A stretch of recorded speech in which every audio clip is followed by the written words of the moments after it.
These Violent Delights, Chapter 17. Roma lunged for his sister, tearing her hands away from her throat in the flash of a second. Before she could shake him off with the frenzy of a madness, he already had pinned her to the ground, her hands twisted behind her back and her head pressed to the hard concrete ground. "Elisa, it's me! It's me!" Roma gasped. Elisa tried to jerk forward. Roma hissed, craning her neck back. "Stop that!" He should have known better than to waste breath trying to talk her out of it. The madness was far from the whims of an unruly child. This was no longer only his sister. Something had consumed her from the inside out. "Help!"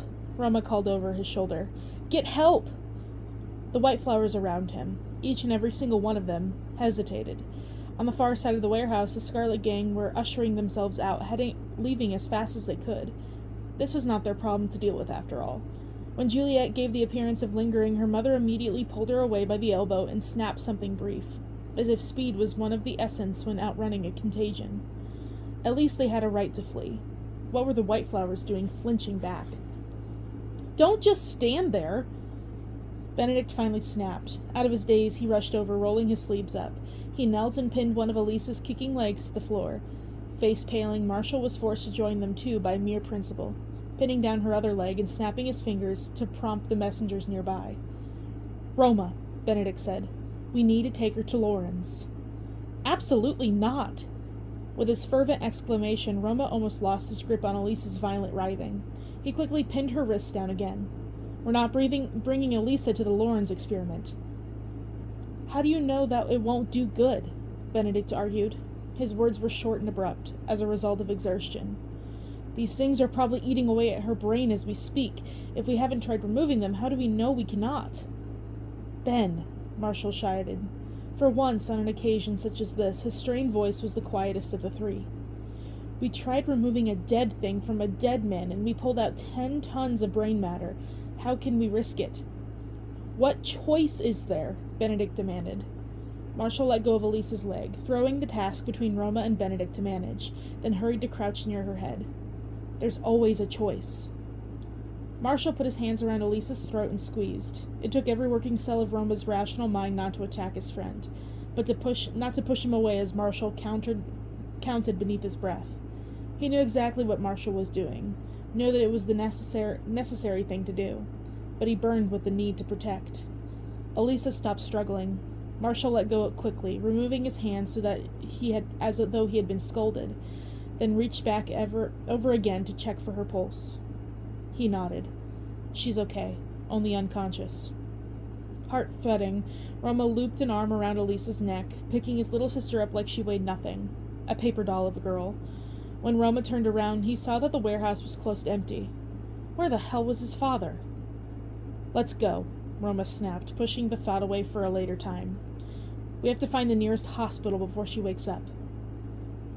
"Let me through!" Roma slammed his fists on the door, shaking the frame so hard that the floor beneath his feet shuddered in fear. It didn't matter. The hinges stood strong, and on the other side, through the thin pane of the glass, the doctor shook his head, telling Roma to turn around and go back to the waiting room, where the rest of the white flowers had been told to remain. "Let us take it from here," the doctor had said when they brought Elisa in. The hospital was smaller than some of the mansions on Bubblingwell Road, barely the size of a house that a British merchant might buy for his mistress. It was pitiful, but their best option.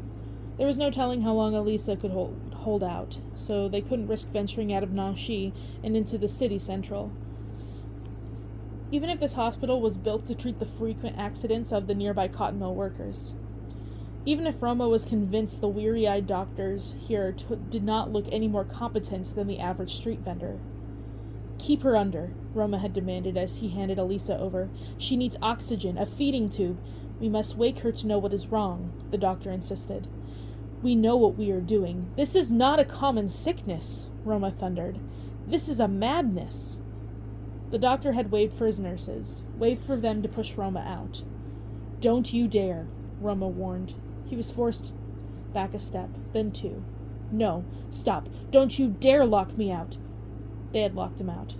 Now Roma slammed his fists on the door one last time, then pivoted on his feet, swearing viciously under his breath. He tugged on his hair, then tugged on his sleeves, pulling at everything in his immediate vicinity, just to keep his hands moving, just to keep the sweats at bay and his anger concentrated on a tightly regulated radius. That was the problem with places like this. Establishments far removed from the city central and run by people making pitiful wages.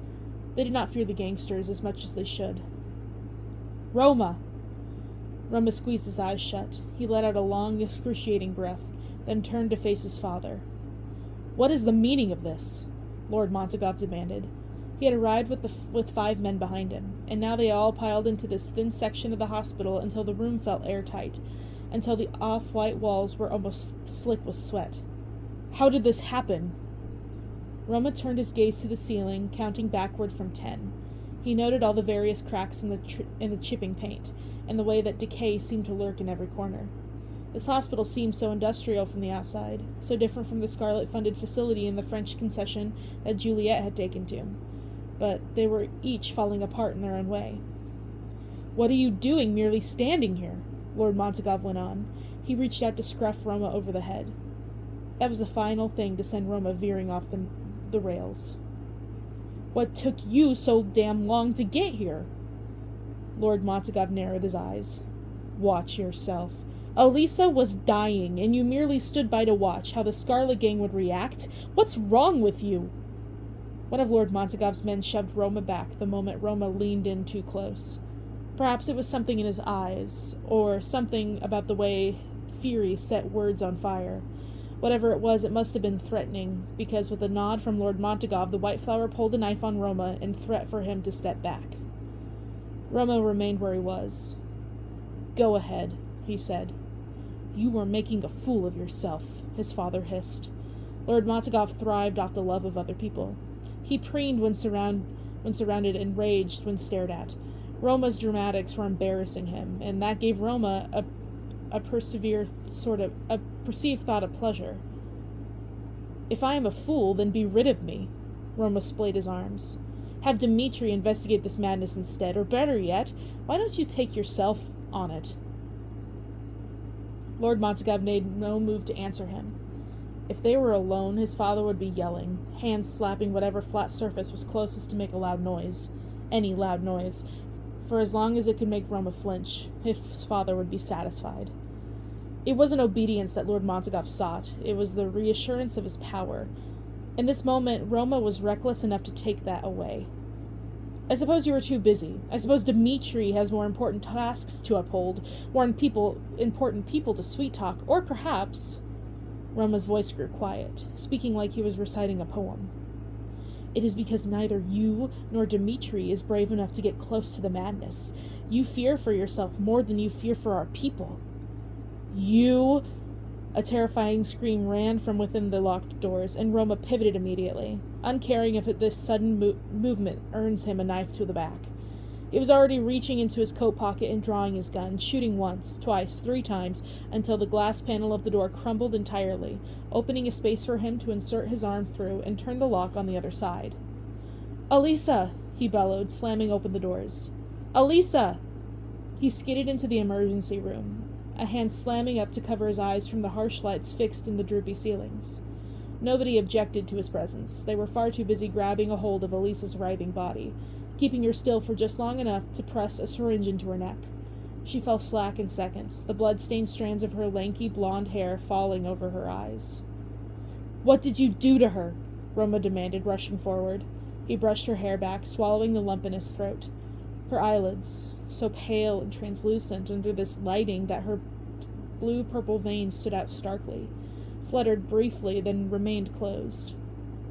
The doctor, the same one who had locked him out and assured him of his sister's safety, cleared his throat. Roma looked to him, barely holding back his anger. "We have injected her to keep her comatose." The doctor thinned his lips, then scrubbed his forehead vigorously as if he were thinking through a fog in his mind. We... He cleared his throat and tried again. "We do not know what's wrong with her. She must remain asleep until there is a cure."